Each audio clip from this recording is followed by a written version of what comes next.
intaynu tashanno oo tala gaarno nabad dib u habeynta noqoto mid ilaalisa sharafta karaamada iyo haybadda garsoorka madaxweynaha gudoomiyaha maxkamadda sare iyo garsoorayaasha iyo hay'adaha kale ay joogaan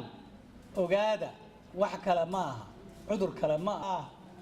ee khayraadka kala duwan ka buuxaan marka waxaan filayaa inta waan warka qaab dhismeedkii dalku dhisnaabaa isbedelay isbedelkaasina wuxuu saameynayaa dhismaha garsoorka iyo xeerarka uu ku shaqeynayaba waa saameynaya dib u habeyn uu baahan yahay marka la leeyahay dib u habeyntaasaan anagu fahmaynaa waxa uu baahan yahay dib u habeyn buu u baahan yahay oo reformka waxaan u jeednaa dib u dhiska xarumihii garsoorka midda labaad waan shaqeynaa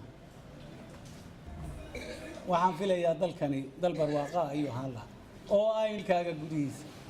waxaan isleeyahay Soomaali qof kasta oo ihaanaysta meel kaga dhaca ama uma sameyn karo ihaano uga sameyn karo mid ka mid ah hay'adaha dastuuriga oo la yiraahdo xeeraranta dambiga dhacay sababtu maxay tahay waa xilkeeda iyo United Nations Development Program is the one who is there to help the country to get on its own feet and to start developing with its own systems, its own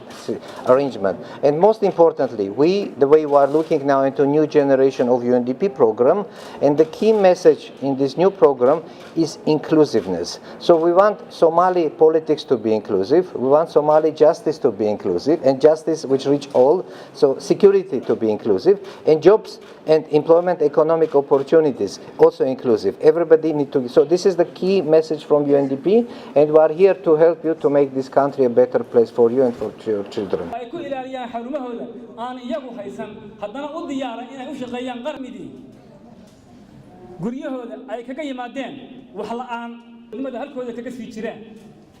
waxaan kugu soo dhaweynayaa boqol hawlwadeen. Capacitating judicial personnel is critical, especially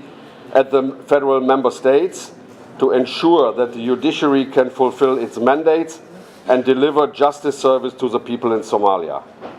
The training will contribute towards establishing independent, accountable and capable judiciary which will be able to address the justice needs of Somali people. waa in lagu tixgeliyaa oo lagu aqoonsadaa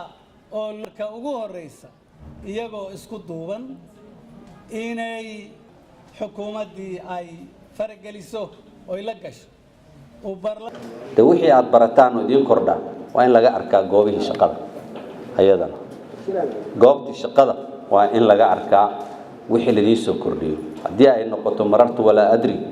ama wixii aan soo bartay waxba ma aragtay kuma practice gareynayo meeshii waxay noqonaysaa marka cid alla cidii wax ka geysatay oo dhan maxaa la dhihi jiray hal bacaad lagu lis ayay noqonaysaa marka in ayadana la arko practicality-ga wixii aad barateen inaan goobtii laga arko haba yaraadeen shuruuc wixii la xiriira xulid xubnaha golaha adeega garsoorka albaan weydiiyay waxaan maxaa jira baabuurna ma socdo badan ee dadkiisuna baahi waxaan idin dhihi lahaa muddada joogtaan inaad ka faa'iidaystaan waa boqol ruuxa lagu yiriyaa ka qaybgala tababarka oo goboleedadii kole maamul goboleedada insha allah uu tababaro kale soo socdo yaa lagu dari doonaa laakiin dadka hadda jooga waxaan rajaynaynaa inaad ka faa'iidaystaan tababarka oo ah hay'adda hoggaamisa matesha goliha adeega garsoorka ugu qaylo dheer oo annaga ugu jecel sharciga ilaalino oo midowno